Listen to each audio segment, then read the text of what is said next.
I forget his name, talked about what we're going to do in Fifth City. It was kind of an organizing meeting, and then at the very end of the meeting, about an hour and a half or so, we all stood. Jesse said, "Let's all stand and let's sing."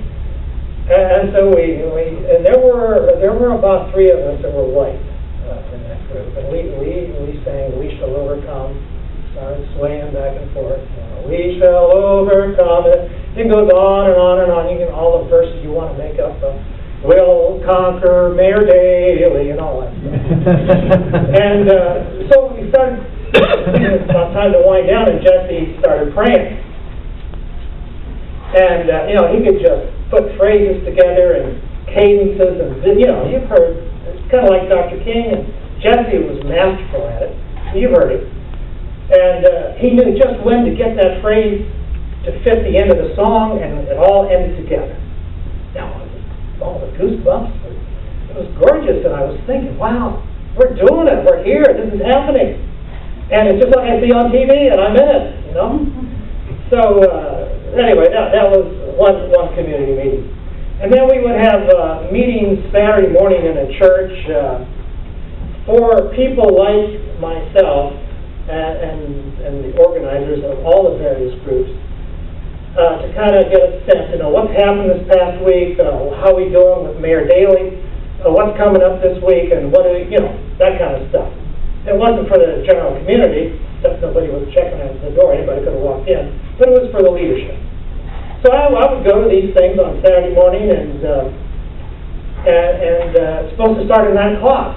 Well, black time. Maybe started at 10 one Saturday morning. He was there at 9 o'clock, and I was there at 9 o'clock, because I'm a white guy. But when Jesse finally got up and the program started around 10:30, he was mad. And he reamed out all his black brothers and sisters for partying on Friday night and coming in here on black time and not taking it seriously. If people are suffering and dying in Chicago and you all are partying, and he went on, and you get here at 9 and we do the business of what we're here about. Jesse was pretty strict about this kind of thing. Jesse Jackson was there. James Bevel was there. Anybody know who James Bevel is? Well, if you lived through those days in Chicago, he was very prominent in the civil rights movement then. And some other community people. And well, we had beer and pizza and cake. And I had my beer in hand, and there was Jesse Jackson sitting over on a sofa all by himself, looking bored stiff. So I went over and sat beside him and tried to make conversation. He did not drink. He did not smoke. I mean, he went to bed on time, and he was bored stiff at that party. So I just wasn't much of a conversationalist, so I went somewhere else. And now, I'll march. That's the big thing we did, to make the headlines. You got to have headlines. You got to have publicity. Dr. King would say, hey, white people have died for your rights. So he said, well, any white person is okay with you, is okay with us then. Anyway, he talked them into adopting nonviolence as a strategy for that period of time. And it took a lot of convincing. Jesse Jackson, Andy Young, and Dr. King, they spent hours and hours. They had one night, they had a summit of all the gang leaders for 4 hours trying to talk them into joining the movement. But you had to be nonviolent. And if some white person was spitting on you and hitting you, you would not even raise a finger to be provocative in return. He had to talk to me. And he did. And so I went down to this session in the classroom, and I knew how to be nonviolent. but they wanted to make sure that everybody that's going on that march was on the same page. So I spent just a little time on, you don't even wink in a hostile way. You smile in the face of abuse. And if somebody spits on you, hits you, you smile. And your body language and what you say it has to be passive and not be provocative at all. And if you got your pocket protector, you know, in those days, the pens, take them out, because they could be used against you. You got to roll up in a ball if somebody's coming at you, and to protect your face. So we had to go through all that. And there were you know, Blackstone Rangers in the same session. We get all juiced up, especially Dr. King was kind of the final thing, and then the instructions for the demonstration. And we were to leave the church and go out 2 by 2 and walk down the street. And during this demonstration, I walked with an elderly black lady, and we walked about 3 blocks, and then we came to these railroad tracks, big railroad tracks, and that separated the black community from the white community.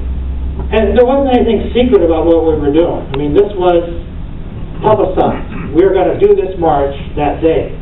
So waiting for us across the railroad tracks were hundreds of angry white people, but also Chicago's finest. You see, Mayor Daley did not want pictures of any blacks getting beat up going around the world. He had seen what had happened in the South, and that it made a difference. Chicago was going to take care of its demonstrators, and no black person was going to get hurt here. So, you know, shoulder to shoulder on either side of the sidewalk, facing outward to the white crowd, were Chicago's finest. And at that time, they were integrated, so there were, you know, black and white cops. And they lined the street, both sides of the sidewalk, all the way to the real estate office, which was our target. And we walked across those railroad tracks, and the yelling and the screaming and the pickup trucks with the Confederate flags. And the cops had billy clubs, and they would chase these young white guys and beat them and chase them up trees and stuff, but they were taking care of it.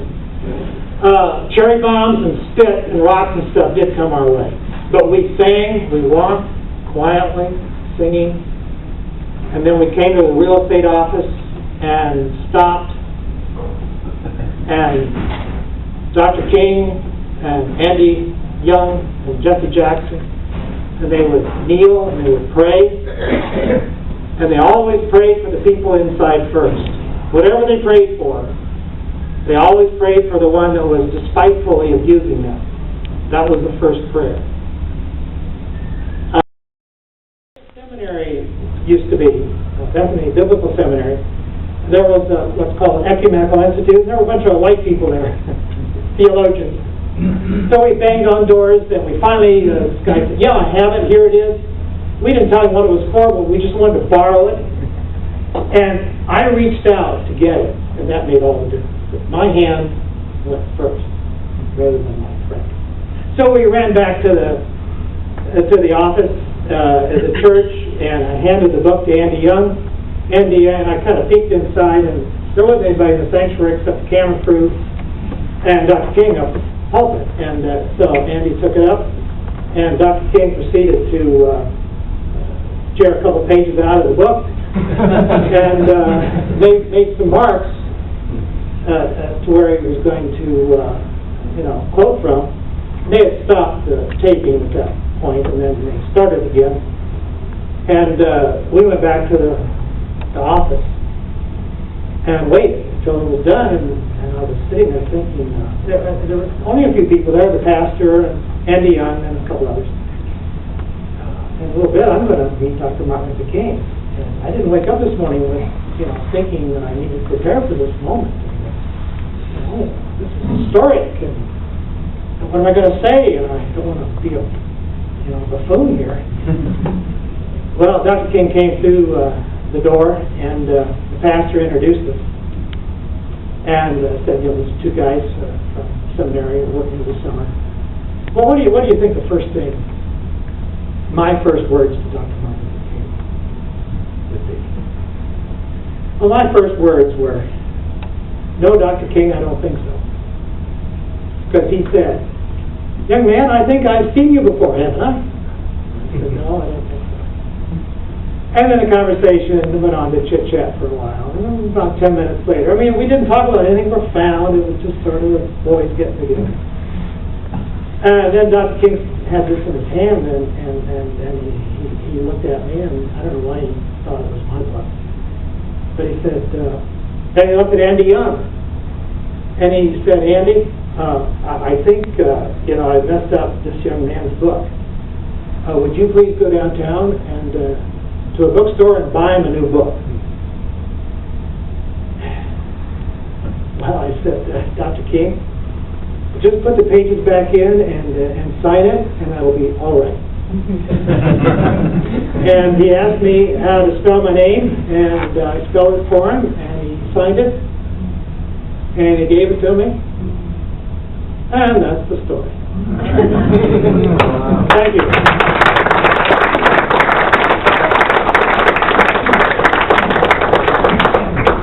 About 2 minutes. Any quick questions?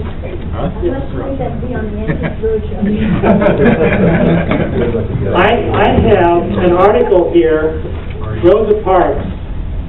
Somebody took Rosa Parks' copy of this book that Dr. King had autographed for Rosa Parks and was trying to sell it. And then they blackmailed her. They wanted $10,000 for it. Anyway, so I cut that out. That's the reason. Ralph, did you ever go back and pay for the book?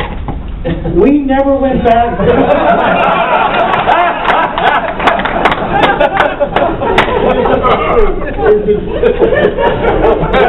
He never knew. Did you ever live in the South? What? Did you ever live in the South? Just Maryland. I lived in Biloxi from 51 to 55, and I want to tell you, that made Chicago that you described look like a Sunday school picnic. The 4 years that I was there, they had 3 lynchings at least that I can remember. Yeah.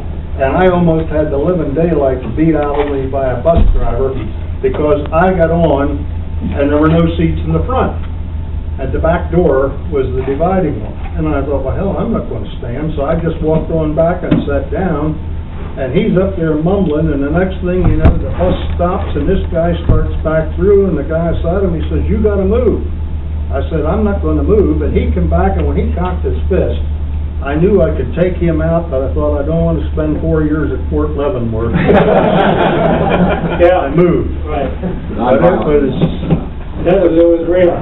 Yeah. And on Memorial Day, the Ku Klux Klan would be lined up behind Stennis and the other Bilbo, the other senator. They'd have their float in, and they'd have some sort of display on the float, and then they were all marching down the street with their stuff.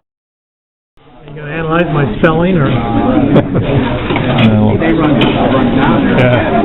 You have to live in the South. And they sent me to Biloxi, and I spent 4 years. And most of the time I lived in town.